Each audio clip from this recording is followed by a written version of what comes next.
कहाँ पर थे? हम लोग एक लेसन रिकॉल कर रहे थे। कौन सा लेसन? सम बेसिक कंसेप्ट में मोल कंसेप्ट आएगा आज। तो मोल कंसेप्ट या फिर सम बेसिक कंसेप्ट में हम लोग क्या क्या डिस्कस कर चुके हैं अब तक? या इस लेसन की जो स्टार्टिंग होती है बेसिक है। अच्छा एक चीज बताओ, एटॉमिक मास क्या होता है?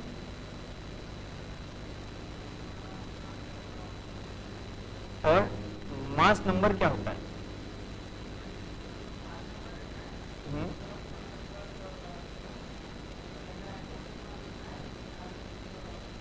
यस, ये एटॉमिक मास ये एवरेज हो सकता होता है, जो कि होल में हो सकता है, फ्रैक्शन नंबर भी हो सकता है, बट मास नंबर ये होल नंबर रहता है। फिर हमारे पास मोलार मास भी आता है। Molar mass sum of atomic mass. तो हमारे पास मोलार मास भी हमें लर्न है, कुछ एग्जांपल हमें लर्न रहने चाहिए, जैसे HNO3, H2SO4, HCl 36.5, यूरिया, या फिर एसिडिक एसिड, या फिर ग्लूकोज, या फिर 100 जिसका है CaCl। तो ये मोलार मास हमारे पास होता है। ठीक है, ये टर्म्स हमारे पास होती है। उसके बाद में हम लोग थोड़ा सा आगे बढ़ते हैं तो हमारे पास आ जाता है GAM। ये क्या होता है? Gram atomic mass. तो ये ग्राम एटॉमिक मास क्या होता है?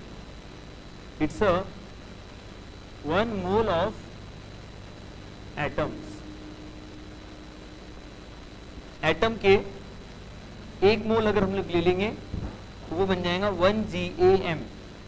इसी के लिए हमारे पास और भी एक टर्म है, इसको हम लोग नहीं GMM नहीं बोलते, इसको नहीं, इसको ही क्या बोलते हैं? इट्स अ 1 मोल ऑफ, वो तो पहले लिखा है 1 Na। चलो ठीक है 1 Na, और या उसकी वैल्यू होती है 6 × 10⁻23। चलो ये भी ठीक है, एटम्स होते हैं बट वो भी हाँ। और yes, it's a 1 gram atom. तो जैसे सोडियम है, सोडियम तो 1 gram of sodium atom and 1 gram atom of sodium, क्या दोनों सेम है?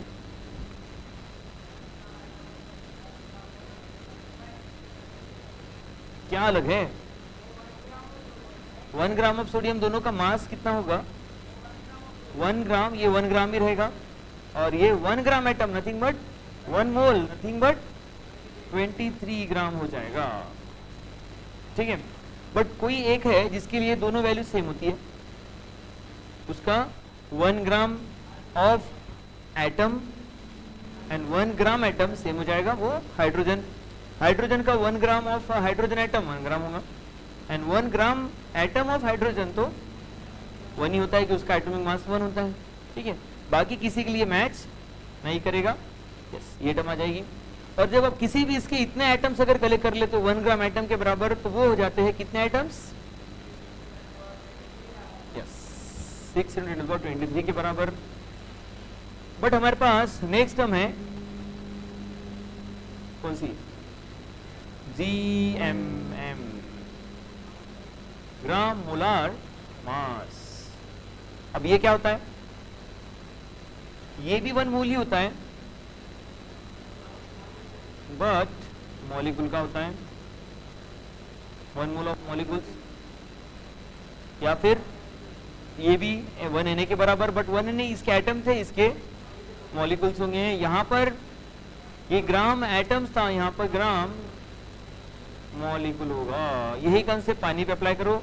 1 ग्राम ऑफ पानी एंड 1 ग्राम मॉलिक्यूल्स ऑफ पानी, यानी ये हो जाएगा 1 ग्राम और ये हो जाएगा 18 ग्राम।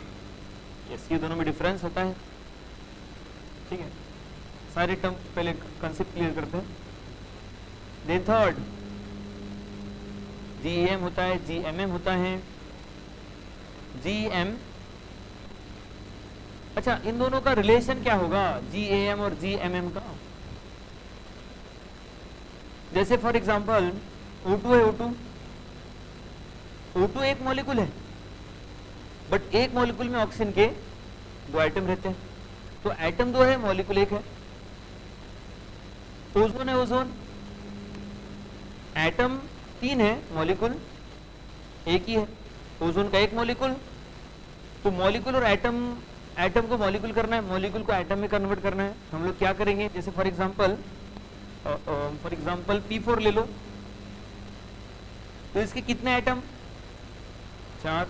तो एक मॉलिक्यूल में 4 एटम है, यानी मॉलिक्यूल को एटम में कन्वर्ट करने के लिए कुछ फॉर्मूला लगा रहे हैं हम लोग। तो मॉलिक्यूल को एटम में कन्वर्ट करना है। फॉर एग्जांपल मेरे पास पानी है, पानी कितने एटम्स प्रेजेंट है पानी में, 3। तो मेरे पास 10 मॉलिक्यूल है पानी के। अब मेरे पास टोटल कितने एटम्स हैं, तो मैं क्या कर रहा हूँ, मॉलिक्यूल को एटम में कन्वर्ट करने के लिए किससे मल्टीप्लाई कर रहा हूँ, यस। यानी हमारे पास कोई फॉर्मूला है, एटम्स में कन्वर्ट करना है, तो पहले मॉलिक्यूल चेक करो और जितने मॉलिक्यूल होंगे उसको मल्टीप्लाई उसके एटॉमिसिटी से कर दो। अब एटम के लिए अपने पास जो टर्म है वो है GAM, और मॉलिक्यूल के लिए जो टर्म है वो GMM इंटू एटॉमिसिटी क्या बन जाएगा, GAM बन जाएगा। GMM इंटू एटॉमिसिटी GAM बन जाएगा, एंड वाइस वर्सा। जैसे फॉर एग्जांपल मुझे ऐसा क्वेश्चन बोला कि 44 ग्राम CO2 है, इसमें ऑक्सीजन के कितने एटम्स रहते हैं और ऑक्सीजन के कितने मॉलिक्यूल रहते हैं। इसी क्वेश्चन को पूछेगा कि कितने ऑक्सीजन के GM है और कितने ऑक्सीजन के GMM है। तो पहले हम लोग एटम्स के टर्म में निकालते हैं, बाद में मॉलिक्यूल्स के टर्म में निकालेंगे, GM और GMM के टर्म में निकालेंगे। तो पहले 44 ग्राम CO2 यानी कितने मोल CO2, 1 मोल। तो 1 मोल CO2 है, तो 1 मोल CO2 में कितने कार्बन के एटम है और कितने कार्बन के एटम है और कितने ऑक्सीजन के एटम है। 1 कार्बन का है और 2 ऑक्सीजन के एटम है। तो ये एक मॉलिक्यूल में हो गया। और 1 मोल में कार्बन का 1 मोल एटम और ऑक्सीजन के 2 मोल एटम, और 2 एटम मिलकर एक मॉलिक्यूल बनता है। तो यहां पर 1 मोल मॉलिक्यूल ऑफ 1, यस। सबसे पहले तो हम लोग देखेंगे कितने कार्बन कितने हैं, 1 मोल कार्बन है, और ऑक्सीजन कितने हैं, 2 मोल ऑक्सीजन एटम है, और O2 मॉलिक्यूल कितने हैं, 1 मोल। अब उसी को हम लोग क्या बोलते हैं, इसको क्या बोलते हैं, 1 मोल अगर कार्बन के एटम है तो वो हो जाएगा 1 gram atom, 2 gram atom and 1 gram molecule. तो ये अपना ऐसा कंसेप्ट बनने वाला है, ठीक है। जैसे मेरे पास 18 ग्राम ग्लूकोज है, तो मेरे पास ऑक्सीजन के कितने GMM हैं और GAM कितने हैं 18 ग्राम में, या फिर gram atom of oxygen and gram molecule of oxygen.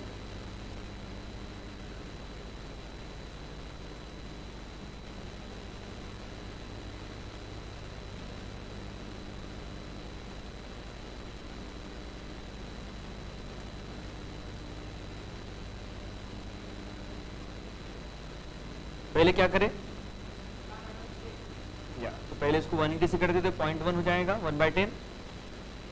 अब उसमें एक मॉलिक्यूल में ऑक्सीजन 6 रहते हैं, है ना, तो ग्राम एटम 0.6 और ग्राम मॉलिक्यूल 0.3, ठीक है। तो ये बहुत ही अच्छे पॉइंट्स बनते हैं, ऐसे क्वेश्चन अपने बनते हैं। सिंपल से क्वेश्चन रहते हैं बट अपने बन नहीं पाते बिकॉज वो कंसेप्ट कहीं ना कहीं थोड़ा सा मिस हो जाता है। ठीक है, ओके। चलिए और आगे बढ़ते हैं। हमारे पास इसके बाद में नेक्स्ट टर्म है, थर्ड टर्म कौन सी है? जी एम वी के पहले gram equivalent mass, atomic mass, molar mass, equivalent mass. अब ये क्या चीज होता है?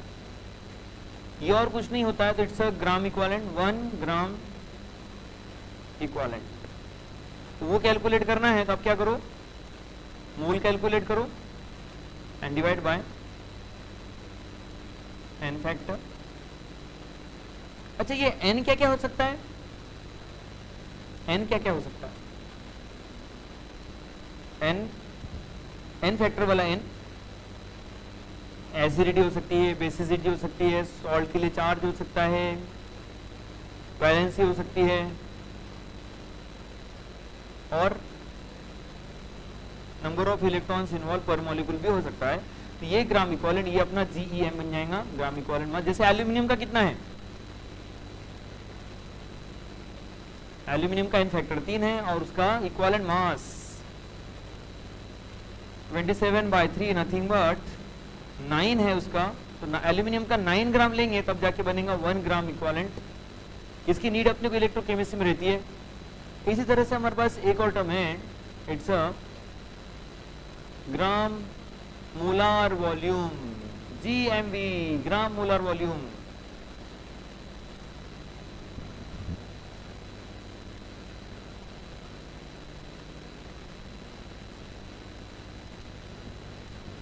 जीएमवी, जीएमवी क्या होता है?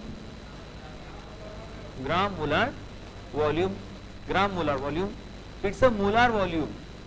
तो मोलार वॉल्यूम कितना होता है?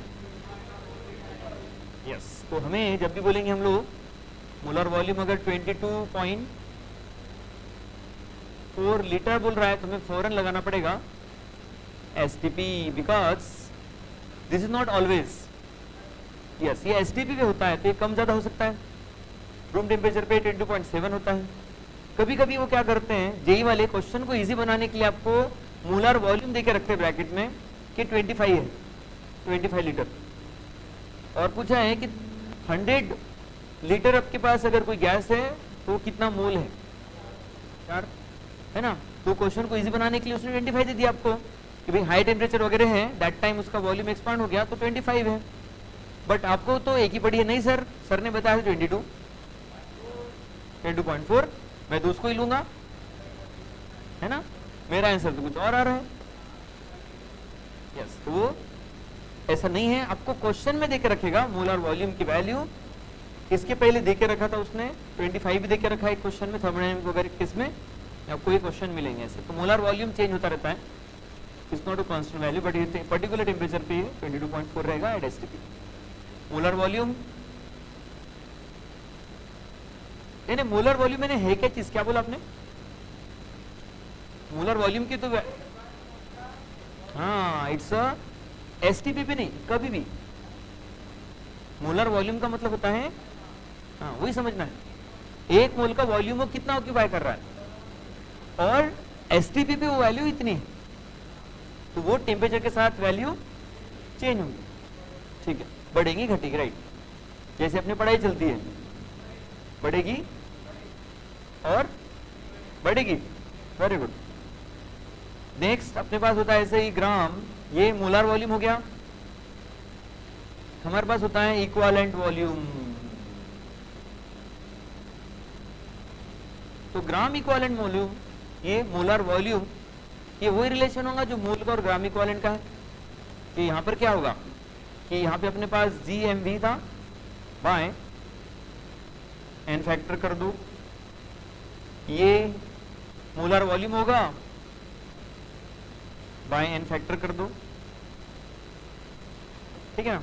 तो ये मोलर अपने को इसकी भी नीड इस लेसन में नहीं पड़ती है, फिर इस लेसन में नहीं पढ़ते तो क्यों पढ़ाते हो इस लेसन में। इसकी नीड होती है इलेक्ट्रोकेमिस्ट्री में, कितने फैराडे वो देता है ना, कितना वॉल्यूम लिबरेट करता है, ये डिपेंड करता है कि उसका इक्विवेलेंट वॉल्यूम कितना है। जैसे क्लोरीन का है, हाइड्रोजन का है या ऑक्सीजन का है, बताओ तो हाइड्रोजन के लिए क्या थी रिएक्शन? एन फैक्टर आप ही बता दो कितना है? हाइड्रोजन का 1,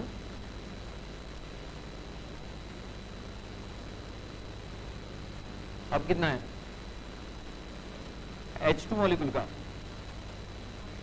2, यानी 22.4 बाय 2 नथिंग बट 11.2 लीटर, यानी हाइड्रोजन का ग्राम इक्विवेलेंट वॉल्यूम कितना है? Equivalent volume 11.2। और क्लोरीन का कितना है? क्लोरीन का पहले देखा अपन ने 2 रहता है, यानी Cl negative that 2 Cl negative that Cl2 plus 2 electron, इसका भी इतना आएगा। और ऑक्सीजन का कितना रहता है? ऑक्सीजन दैट O2 बना देगा, ठीक है 4, यहाँ पे 2 प्लस 4 इलेक्ट्रॉन लूज कर देगा, तो इसका हो जाएगा 5.6। तो हम लोग 1 फैरेडे का इलेक्ट्रिसिटी पास करेंगे तो क्लोरीन का 11.2 लीटर रिलीज होगा, क्लोरीन का 11.2 रिलीज होगा, और ऑक्सीजन का ओनली 5.6 रिलीज होगा, ऑक्सीजन गैस रिलीज होगा। ये वो कंसेप्ट में अपने को काम में आता है, ठीक है। तो this is about the different terms of related to GAM, GMM, GME, GMB वगैरह वगैरह, ठीक है। उसके बाद में हम लोग आगे बढ़ते हैं। तो हमारे पास 1.8 ग्राम H2O, 18 gram H2O, 18 molecule of H2O and 18 mole of H2O। तो सभी पानी है और आपको फाइंड करना है मैक्सिमम मास।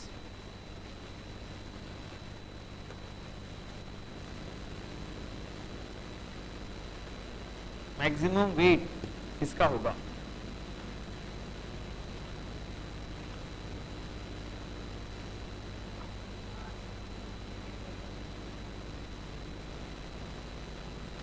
ये 1.8 ग्राम H2O नथिंग बट कितना ग्राम भैया? 1.8 ग्राम ही रहेगा। ये 18 ग्राम नथिंग बट 18 ग्राम ही रहेगा।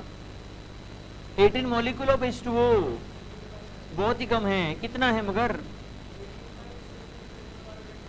यस, क्योंकि इसका 1 मोल बनने के लग रहे इतने, है ना। 1 मोल बनने के बनाता है तब जाके 18 ग्राम।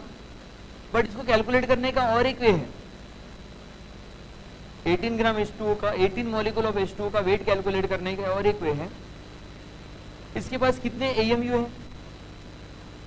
AMU कितने यूनिट है? मोलर मास कितना है? 18, तो कितना यूनिट है उसके पास? 18 AMU है पानी के पास। और एक AMU की कीमत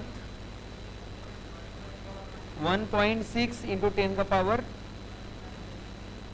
पावर माइनस, सब अपने अपने आंसर चल रहे हैं। 19 माइनस 24 माइनस 27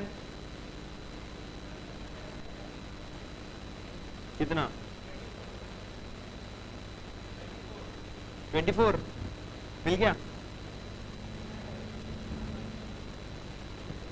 तो ग्राम में कि केजी में? आप अपने अपने आंसर बता रहे होंगे। आप केजी में बता रहे हो और ग्राम में कितना है? ठीक है। अब ये जो है ये एक पानी की मॉलिक्यूल की ये हो जाएगा वेट, अपने को चाहिए 18 का बाय 18 का। एक पानी में 18 मॉलिक्यूल से 18 AMU रहता है, एक AMU की वैल्यू ये, 18 की वैल्यू ये। तो ये भी एक कैलकुलेशन अपने हो सकते हैं। और 18 मोल ऑफ वाटर की कीमत 18 इंटू 18 ग्राम, तो ये अपना सबसे ज्यादा आंसर बनेगा, सबसे मैक्सिमम वेट उसी का रहेगा। हमें दूसरे क्वेश्चन आते हैं इस तरह के कि वाटर के एक ड्रॉप में कितने मॉलिक्यूल है, या फिर वाटर के एक ड्रॉप की वेट कितना है। ठीक है, तो चलो चेक करते हैं। H2O पानी का जो है 18 ग्राम नथिंग बट कितना मोल? अच्छा 18 ml तो होता ही है पानी के केस में, 18 ml हो जाता है। और वो 6 इंटू 10 का पावर 23 मिलकर बन रहा है। फिर अभी तो आपने थोड़ी देर पहले बोला था कि 1 मोल यानी 22.4 होता है, 1 मोल यानी 22.4 है ना लीटर ना, फिर यहाँ पे 22.4 लीटर क्यों नहीं आ रहा है? 1 मोल यानी कितना लीटर आपने बोला ना, 22.4 बोला, यहाँ पे कितना आ रहा है? 18 ml लिख रहे हो आप। ओहो yes, that's only for gas, not for solid and liquid. फिर ये 18 ग्राम यानी 18 ml only applicable to water, बाकी कोई लिक्विड के लिए नहीं होता, डेंसिटी डिफरेंट होती है। तो इसका 18 ग्राम, पानी का 18 ग्राम में कितने मॉलिक्यूल्स होते हैं? मॉलिक्यूल्स, इतने उसके मॉलिक्यूल्स होते हैं, ठीक है। तो 18 ग्राम में इतने मॉलिक्यूल्स हो जाएंगे, तो 1 ग्राम यानी कितना हो जाएगा फिर? 1 ग्राम, यस, यानी कितने से किसको डिवाइड करूं मैं? तो ये एक क्वेश्चन ये आता है कि 1 ग्राम में कितने मॉलिक्यूल्स होंगे, ठीक है। एक क्वेश्चन ये है कि 1 ग्राम में वाटर के कितने मॉलिक्यूल होते हैं, तो ये आंसर बनेगा, जो भी हो पाई नहीं होगा, 1/3 होगा, यस, ठीक है। यानी आपने को क्या करना पड़ेगा, ये 6 इंटू 10 to the power 23/18 कर दें, ओके, जो भी हो, ठीक है। और दूसरा एक अपने पास क्वेश्चन आता है कि वाटर का, अभी अपने क्वेश्चन है 1 ग्राम, 1 ग्राम वाटर नथिंग बट इतने मॉलिक्यूल्स। अब आता है 1 मॉलिक्यूल ऑफ वाटर, इसका वेट कितना है? वाटर के 1 मॉलिक्यूल का वेट,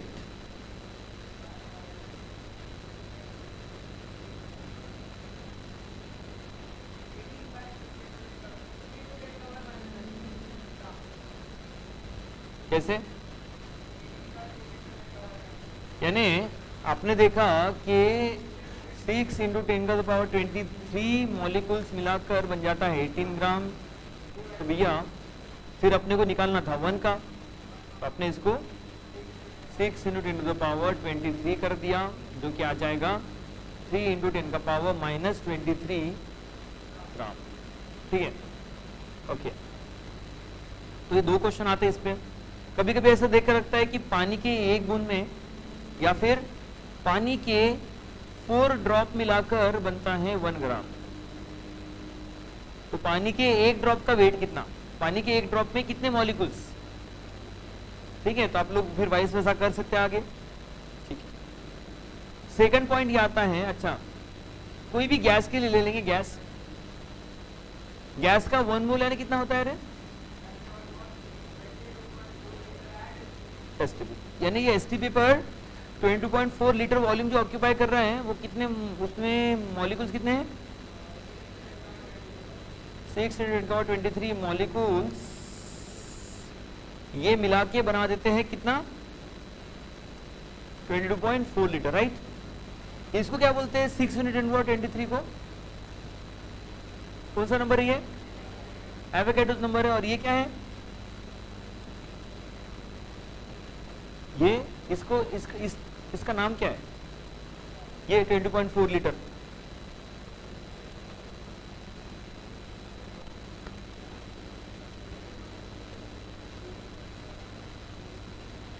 नहीं, किसने दिया वो नहीं, इसको ये 20.4 लीटर यानी क्या है?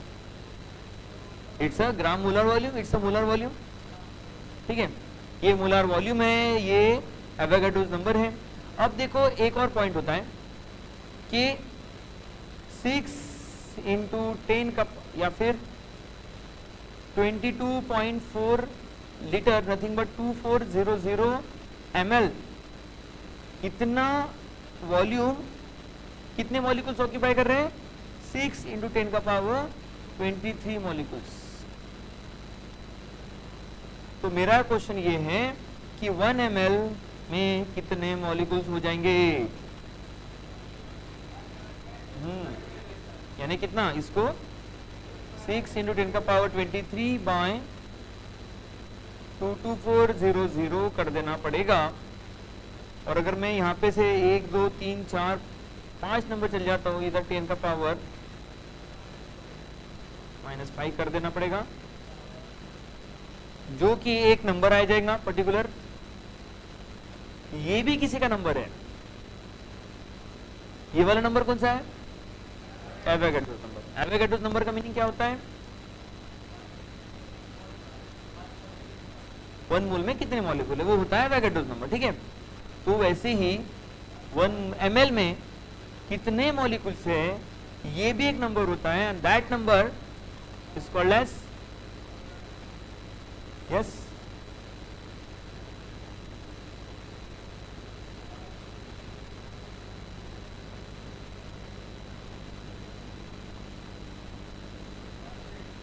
क्लॉशमीड नंबर।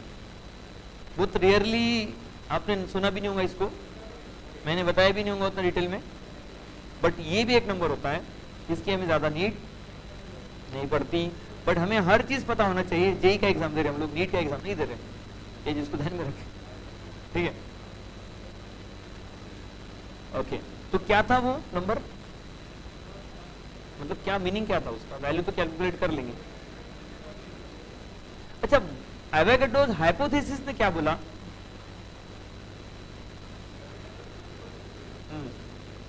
एवोगाड्रो के लॉ ने क्या बोला?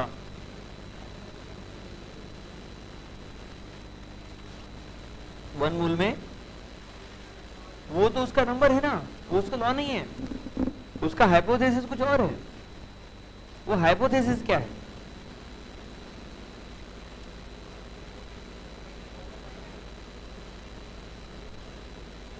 वो तो वही पॉइंट हो गया जो उसने बोला, आपने सिर्फ उसमें वही ऐड कर दिया। तो इसने क्या बोला एवोगाड्रो ने? एवोगाड्रो ने एक पॉइंट ऐड किया कि उसने क्या किया कि अपन ने डिफरेंट गैस लिए, H2, O2, N2, ये सारे डिफरेंट गैस अगर 22.4 लीटर ऑक्यूपाई कर रहे हैं तो कितने मोल होगा उसमें? 1 मोल ही होगा।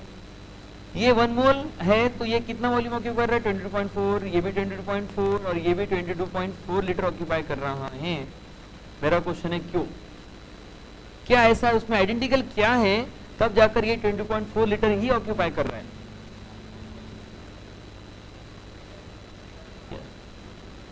तो इसके पास ऐसा इक्वल वॉल्यूम क्यों ऑक्यूपाई कर रही है? क्योंकि इसके पास इक्वल मॉलिक्यूल से करके इक्वल मोल है। ठीक है, तो इसने क्या बोला कि अपने पास जो वॉल्यूम है ना is directly proportional to number of molecules. इसने बोला कि इन सब का वॉल्यूम इक्वल है क्योंकि उनके मोल्स नहीं, मॉलिक्यूल्स इक्वल है। स्टेटमेंट क्वेश्चन आते हैं आपको, मुझे कैलकुलेटेड क्वेश्चन में आपको प्रॉब्लम नहीं जाएंगी। मुझे बताएं आपको क्वेश्चन प्रॉब्लम कहाँ जाती है? स्टेटमेंट वाले क्वेश्चन, और वो क्वेश्चन आजकल ले रहा है आपको, स्टेटमेंट वाले क्वेश्चन भेज रहा है, उनको कैलकुलेट वाले क्वेश्चन भेज रहे हैं जी वालों को। तो volume is directly proportional to, ये किसने बोला? एवोगाड्रो ने। बट इससे पहले भी एक हाइपोथेसिस था, वो हाइपोथेसिस उतना मींस उतना ज्यादा पॉपुलर नहीं हुआ। वो उसका बोलना था कि वॉल्यूम डिपेंड करता है एटम्स पे। हाँ, वो किसने बोला? बर्ज़ेलियस हाइपोथेसिस। तो बर्ज़ेलियस का हाइपोथेसिस था, जिसने बोला था बर्नौल नहीं बेटा, बर्ज़ेलियस का हाइपोथेसिस था। उसने क्या बोला कि अगर वॉल्यूम इक्वल है तो एटम्स इक्वल होंगे, बट इसने रिजेक्ट कर दिया, नहीं, इसने बोला एटम के फॉर्म में रहते हो, किसके फॉर्म में रहते हैं? मॉलिक्यूल्स के। तो इन सब के, जैसे कि अगर मैंने ये सबका वॉल्यूम, इन दोनों का वॉल्यूम 10 ml ऑक्यूपाई हो रहा है, ये भी 10 ml ऑक्यूपाई हो रहा है, तो इसके और इसके दोनों के मॉलिक्यूल्स आइडेंटिकल है, सेम है। और इसके अगर x मॉलिक्यूल होंगे तो इसके भी x ही मॉलिक्यूल होंगे। ठीक है, और इसके अगर ये 10 ml ऑक्यूपाई हो रहा है तो ये भी उतने ही होंगे। तो ये अपना पॉइंट किसने बोला था? एवोगाड्रो। तो ये पॉइंट है। ठीक है, डाल्टन ने क्या बोला था?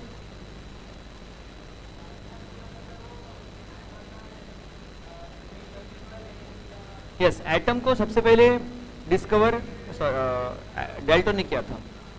नाउ मींस क्रिएट होते हैं, नहीं डिस्ट्रॉय होते। चलो, तो total atoms in the universe constant, reaction में वो चेंज होते हैं ओनली, बट मास रीजनरेट नहीं होता ऐसा कुछ, इधर से उधर जाते हैं। उसने साथ में बोला था कि वो इंडिविजिबल है, जो कि रॉन्ग था। डिफरेंट एटम डिफरेंट प्रॉपर्टीज, जो कि रॉन्ग था। सेम एटम सेम प्रॉपर्टी, जो भी रॉन्ग था। इंडिविजिबल है, वो भी रॉन्ग था। बट ये थ्योरी कितने साल तक पढ़ेगी, क्या लगता है आपको?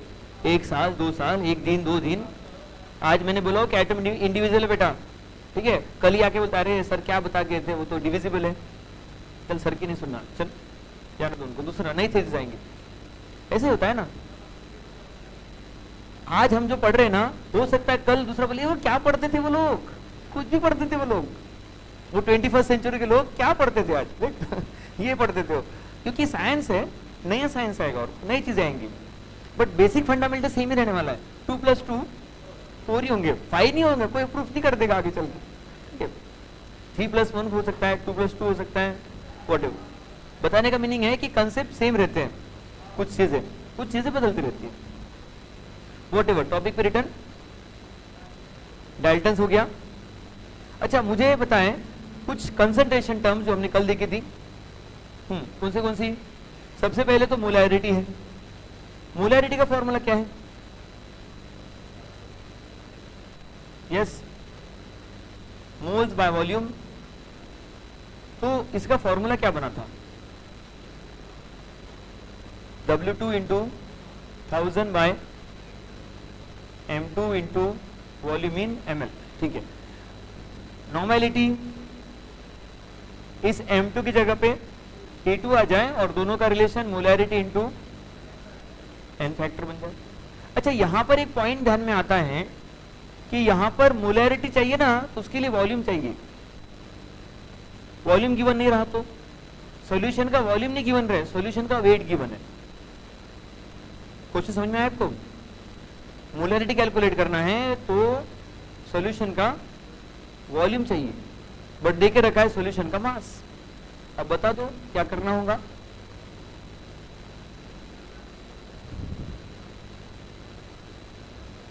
हमें देके रखा है mass of solution is 100 and the density is इतना ऑफ दैट सॉल्यूशन।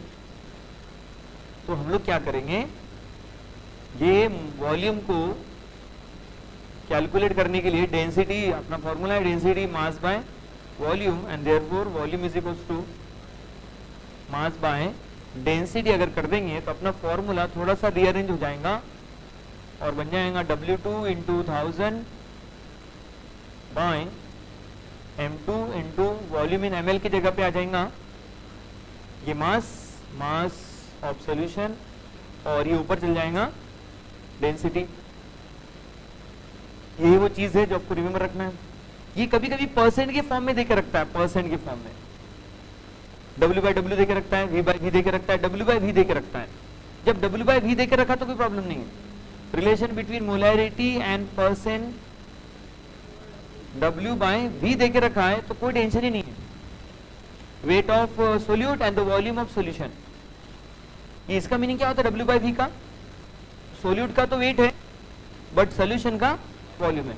तो हमें ये भी चाहिए था, ये भी चाहिए था, तो ये एज इट इज जो दिया है वो पुट देंगे।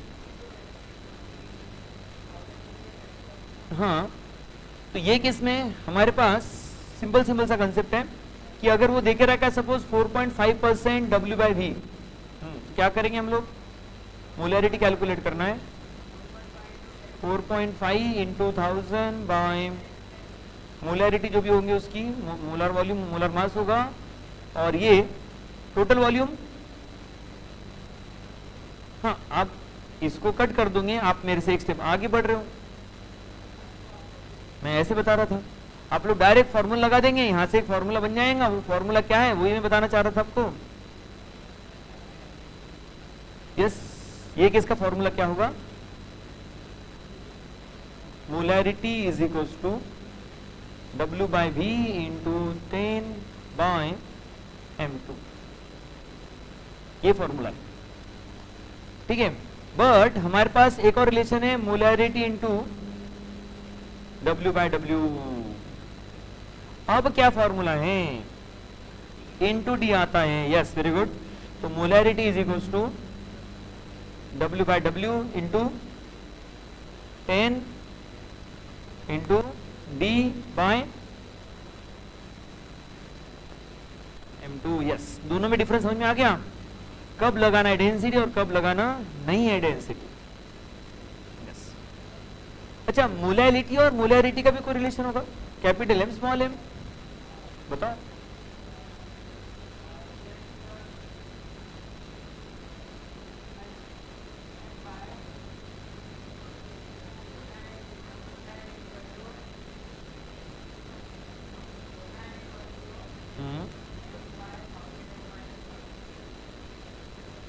Capital M and small M का relation, small M is equals to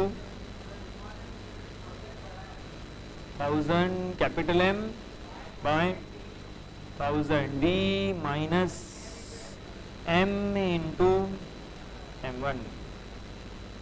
ठीक है, ये सारे रिलेशन हमारे लिए बड़े इंपॉर्टेंट होते हैं। ओके, उसके बाद में हमारे पास कल हमने एक क्वेश्चन सॉल्व किया था मूल फ्रैक्शन से रिलेटेड, कि उसके लिए हमें पता होना चाहिए कि कैपिटल एम क्या होता है, कैपिटल एन क्या होता है और स्मॉल एम क्या होता है। जरा बता दे एक बार डबल से। नहीं होता वही है, बट ये कैपिटल एम ये यूनिट है मोलैरिटी का, वो 1 molar, 1 molar, 1 normal and 1 molal. तो ये इसका मीनिंग क्या होता है,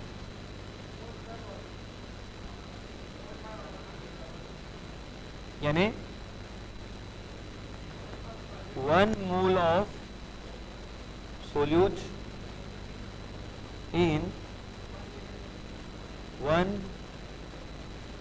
लीटर सोल्यूशन। तो यहाँ पे अपने पास सोल्यूट भी आ गया, N2 की वैल्यू आ गई और volume in ml, volume of litre, volume of solution in litre भी आ गया। Normality 1 normal solution, 1 gram equivalent, yes, but 1 molar, 1 mole of solute in 1 kg of solvent.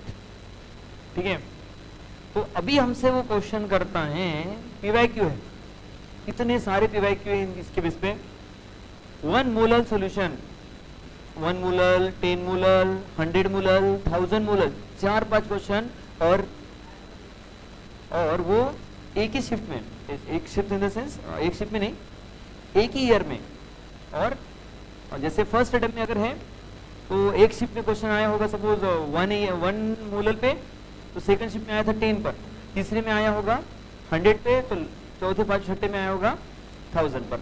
Yes, question क्या था ये, जैसे कि फॉर एग्जांपल मैं क्वेश्चन को change कर दूं, 10 molar aqueous solution, what is the mole fraction of solute? अब सब चीजें मैंने कैलकुलेट करना, ऐसा तो है नहीं, बनाओ, बनाया क्या? तो 10 मोलर aqueous solution,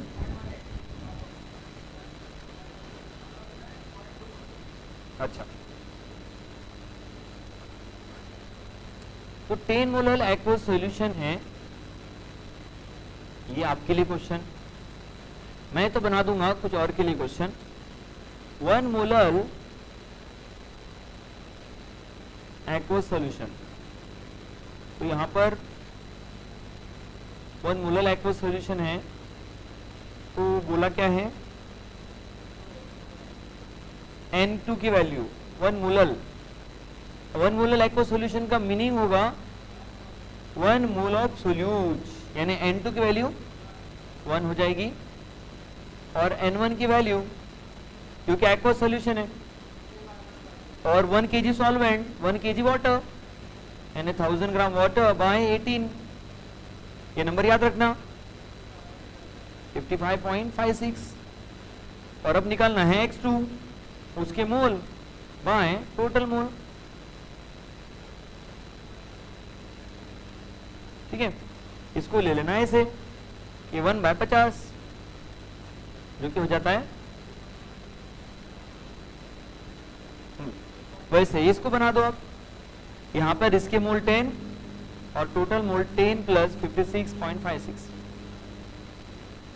ठीक है, तो 10/66 पॉइंट, अच्छा हाँ,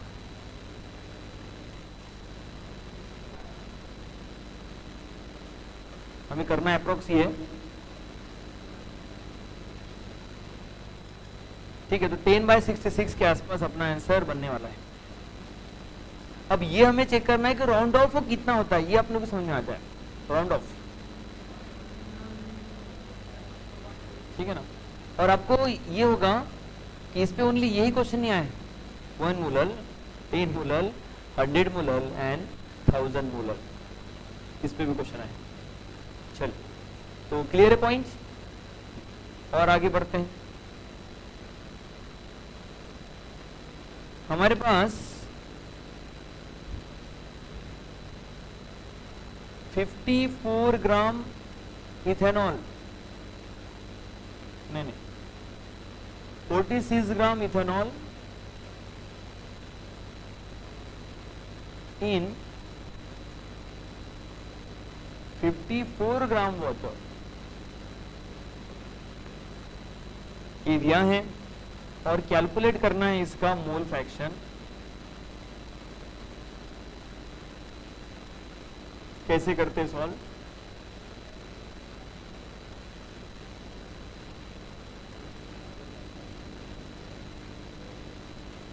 हाँ, तो निकाल लो ना।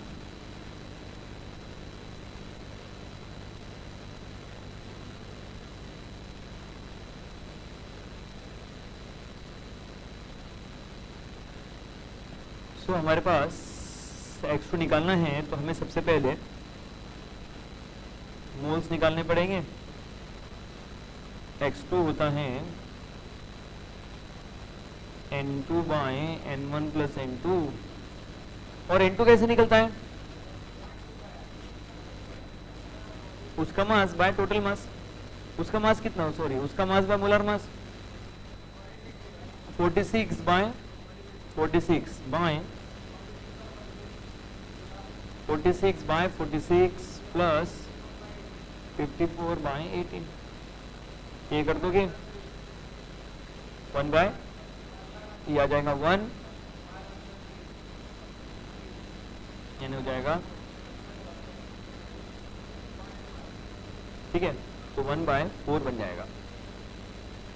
ओके, अच्छा एक चीज आपको पता होना चाहिए, देसी नॉर्मल, सेमी नॉर्मल, ये क्या चीज होती है?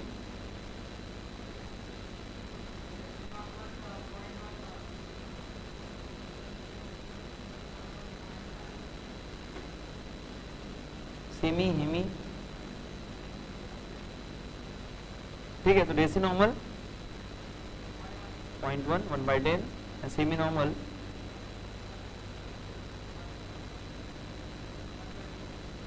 ठीक है।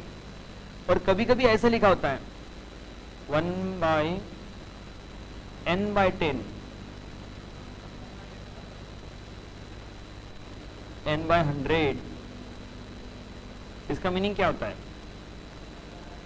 1/10 का मीनिंग यही होता है,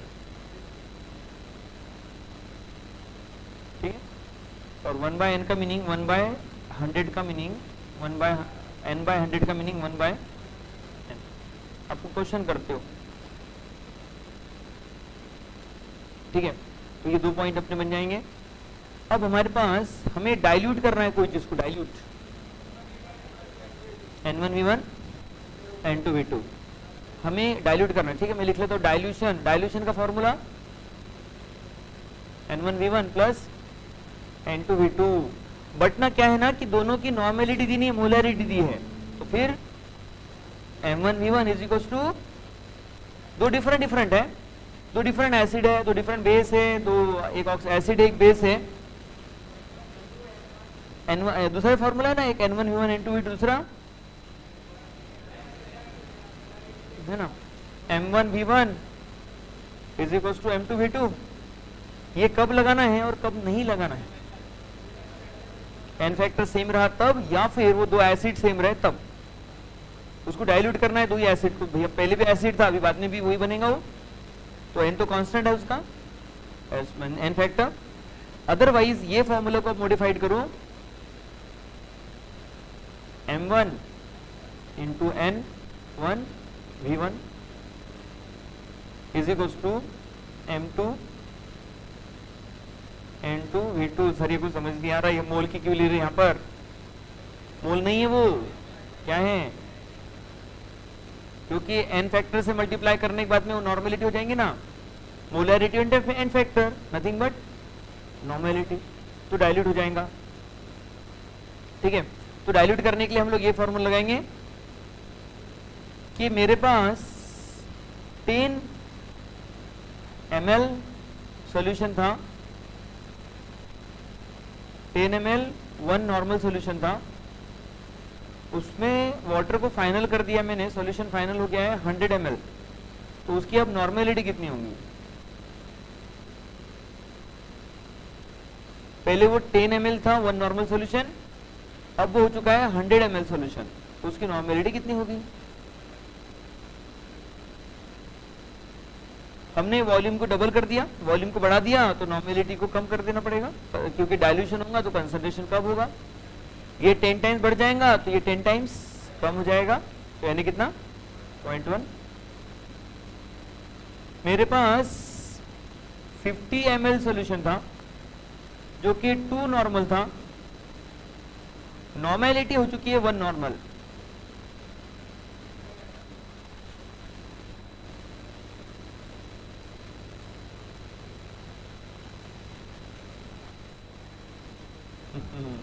हाँ ना, आपका आंसर तो यू बन जा रहा है, क्वेश्चन तो कुछ और ही था, रहेगा भी। 10 ml सॉल्यूशन था, उसकी नॉर्मेलिटी थी 2 नॉर्मल, 5 नॉर्मल, और अब वो हो चुका है, उसकी नॉर्मेलिटी हो चुकी है 1 नॉर्मल,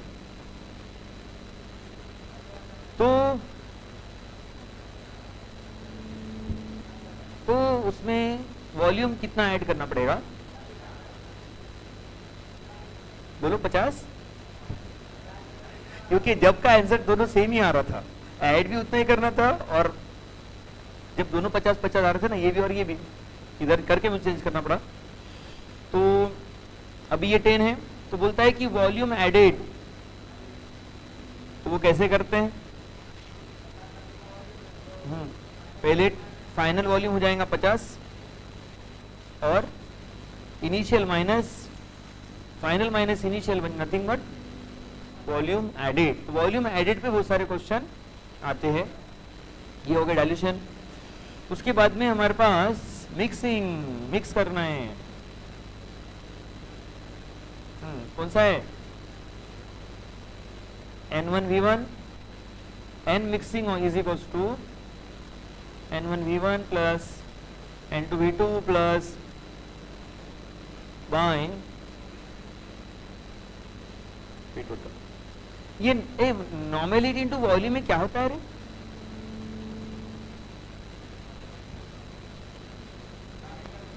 ग्राम इक्विवेलेंट। तो नीडेड नहीं ऑलवेज नॉर्मेलिटी और वॉल्यूम गिवन रहे, कभी कभी क्या दिया रहेगा, और नीडेड नहीं ग्राम इक्विवेलेंट भी गिवन रहे। ग्राम इक्विवेलेंट तो कैलकुलेट करते आता है ना, तो कैसे कैलकुलेट करते gram equivalent, given mass by molar mass, equivalent mass. ठीक है, तो जैसे जैसे कि दिया है अपने को, एक है 1 ml 1/n normal HCl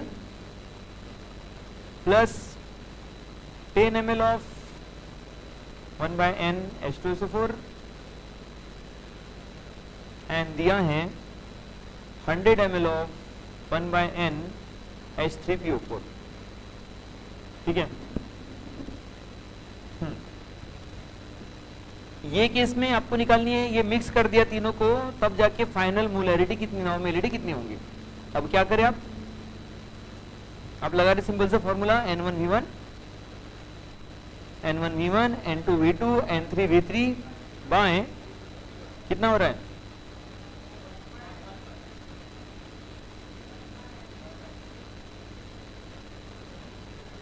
one by N या फिर n बाय m,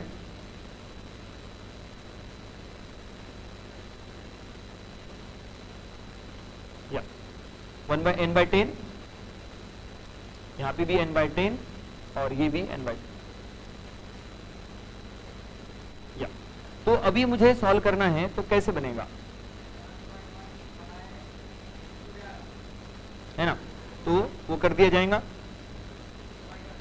तो ये केस में आप डायरेक्ट ऐड करो, हो सकता है कि वो कुछ थोड़ा सा पानी वगैरह भी ऐड कर दें, तो आप उसको भी ले लो यहां पर कि यहां पर। मुझे ये क्वेश्चन है कि यहां पे क्यों नहीं लिया, ये पानी जब ऐड कर रहे हैं तो यहां पे भी लेना चाहिए था, नीचे क्यों ले रहे ओनली, उसको यहां पर ही क्यों लिया अपन ने, ऊपर में क्यों नहीं लिया, क्योंकि पानी ऐड करने से उसका, एक मिनट, ये नॉर्मेलिटी कंसंट्रेशन टर्म है, पानी ऐड करने से वो डाइल्यूट होगा कि कंसंट्रेट होगा, डाइल्यूट होगा, तो ओनली इनवर्स रिलेशन ही चलेगा उसका, तो वॉल्यूम बढ़ता जाएगा और नॉर्मेलिटी कम होती जाएंगी। ठीक है, ये तो एक है, बट कभी कभी वो ऐसा क्वेश्चन करता है कि अपन ने 10 ml ले लिया, 2 normal H2SO4 plus 6.3 gram of HNO3 plus 40 ml water.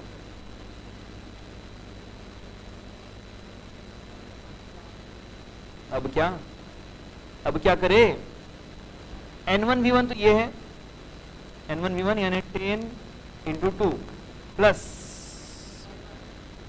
ये क्या है 0.1, यानी कैसे निकाला आपने इसका 6.3 बाय, बट ये कैलकुलेट क्या हुआ है,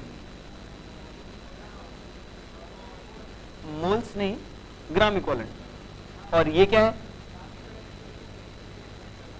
हाँ ठीक है, इसका इक्वल है, ठीक है। अच्छा ये क्या है, क्या ये भी ग्राम इक्विवेलेंट है, हाँ ये मिली में है, तो ये दोनों तो सेम नहीं हुए। तो जब अगर ये ml में लीटर में गिवन रहेगा तो आप इसको रहने देंगे, बट वो ml में है तो उसको लीटर में कन्वर्ट करके, यानी इसको कन्वर्ट करने से बेटर उसको कन्वर्ट कर दो। ठीक है, तो यहां पर आपको लेना पड़ेगा 10 to the power -3 and divide by total volume of solution. ठीक है, तो ये एक पॉइंट है। मुझे एक चीज समझ नहीं आ रही है यहाँ पर, इसमें ये सॉल्व करने के टाइम में यहाँ पे इसका वॉल्यूम दिया ही नहीं है, फिर भी आप कैसे ले रहे हो उसको,